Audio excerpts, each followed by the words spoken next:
a leading man in a television series. That was a serious blow because he hadn't realized really the extent of the prejudice in the business. Since Bruce's income from teaching martial arts was too low to support a wife and child, Linda helped out by taking minimum wage jobs. Her love and support were an important solace for Bruce during this difficult time. Then, in April of 1969, Linda gave birth to their daughter, Shannon Lee. It's like, every time he holds Shannon, I remember it's like holding, like cuddling a little flower, He was all into it, just like cuddling a little puppy, he was melting away. He was just swept off his feet, I think you might say. He didn't really realize the impact that a little baby girl would have on him. And she was just the apple of his eye. She was so darling. It was, as I've said before, it was like an angel came to live at our house. Shannon's birth made Bruce only more determined to prove that he was not only a great martial artist, but a great actor as well. He had made a cassette tape which he played to himself every night, telling him what he wants to be.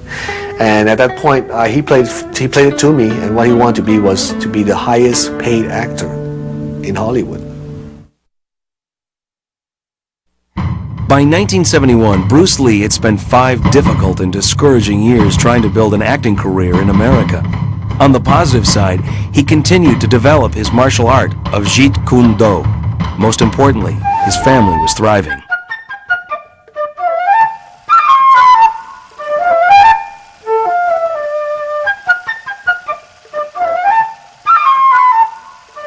We had, I guess, the typical brother-sister relationship. We used to sort of torture each other as much as possible, and I was I'm sure he would disagree, but I was the young, innocent, gullible one who was, taken advantage of by the evil brother. In 1971, Bruce visited Hong Kong to bring his mother back to join the rest of the family in California. When he arrived in Asia, he was amazed to discover that not only did he have millions of fans from his Green Hornet days, but they had renamed it The Kato Show in his honor. Bruce was viewed as the first product from Hong Kong. We said, hey, you know what, it's okay to be Chinese, and Chinese people are just as good as anybody else. Within months of his triumphant return to Hong Kong, Bruce was approached by Asia's most powerful and prolific film producer, Raymond Chow. I called him on the phone, and we started a conversation. The whole thing clicks. Then we signed a 3-picture deal, and he came back, and the rest is history.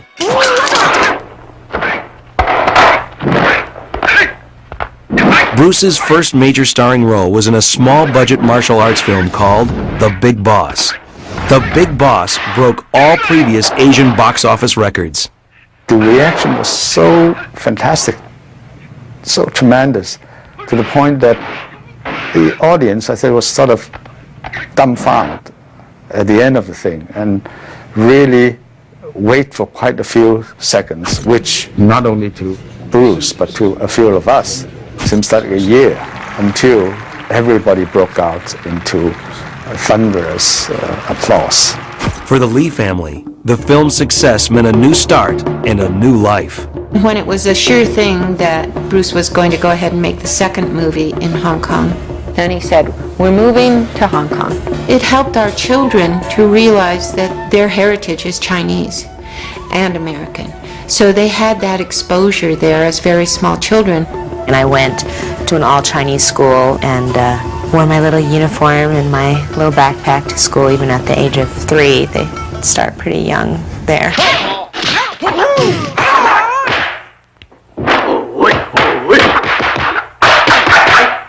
Bruce's second film, released in the United States as The Chinese Connection, was an even bigger success. With just 2 films, Bruce Lee had become the world's first Chinese action film star.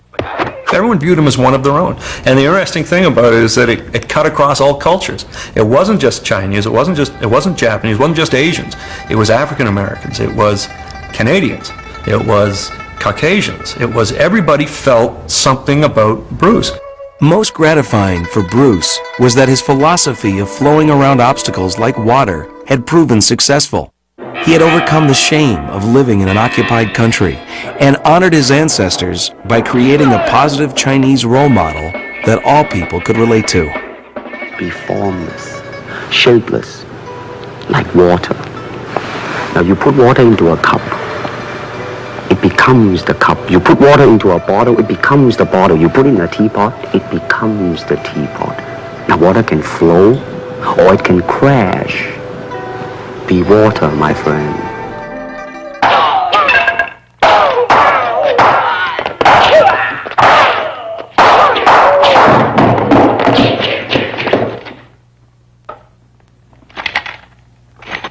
Bruce wrote, directed, and choreographed his third film, Return of the Dragon. He even played percussion on the film's soundtrack.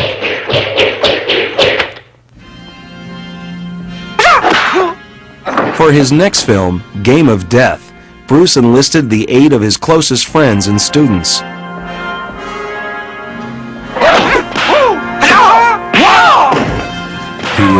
got in touch with me and asked me to come to Hong Kong. Maybe we could shoot some scenes for a movie.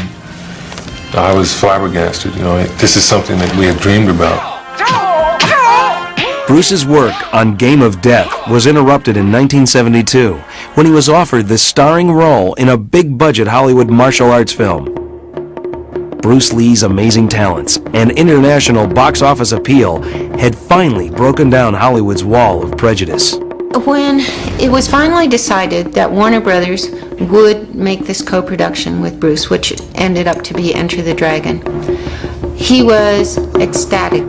This triumph made Bruce only more driven to succeed. His Chinese language films, though box office hits, earned barely enough to support his family. Adding to his stress were the intense physical demands of the film. Demands so intense that on May 10th, 1973, Bruce Lee collapsed and almost died. He was working with somebody and he passed out. He was out for a half hour.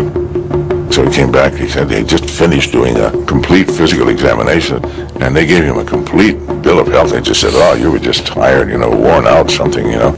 After finishing Enter the Dragon, Bruce immediately returned to work on Game of Death in Hong Kong. During a business meeting, he suffered a severe headache, took a prescription pill offered by a friend, and laid down to take a nap.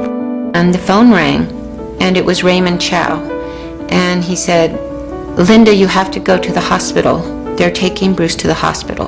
They brought him in, and he was unconscious, and they were just trying all these life-saving measures on him. Finally, I asked someone who was a medical person standing next to me.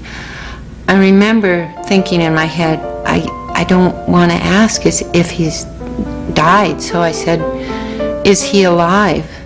And they just shook their head. On July 20th, 1973, at the age of 32, Bruce Lee died from an allergic reaction to the prescription pill he'd taken. His family, friends, and fans around the world were stunned. When I first heard it, was just more shock than sadness or anything. Didn't have time to think about that. It was just shocking.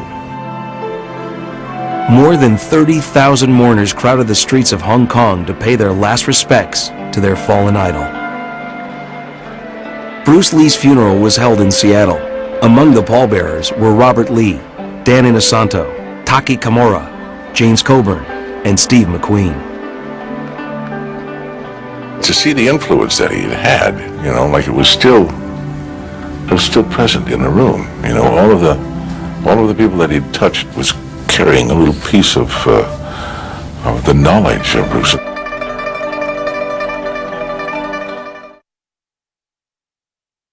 With the death of her husband Bruce, Linda Lee was left to raise her son Brandon and daughter Shannon alone. She was also left with the painful task of helping her children to deal with the loss of their beloved father. We tried to talk about Bruce a lot in the months and years that passed, you know, about remember when Daddy did this, or you did this with Daddy, or whatever.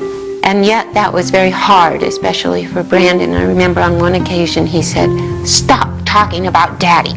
He was so hurt. He was so hurt. Weren't we all? Fortunately, Linda was able to draw on the same strength of character that had helped her overcome her family's initial rejection of Bruce, Bruce's trials in Hollywood, and their financial hardships. Her courage and maternal instincts helped ease this difficult transition.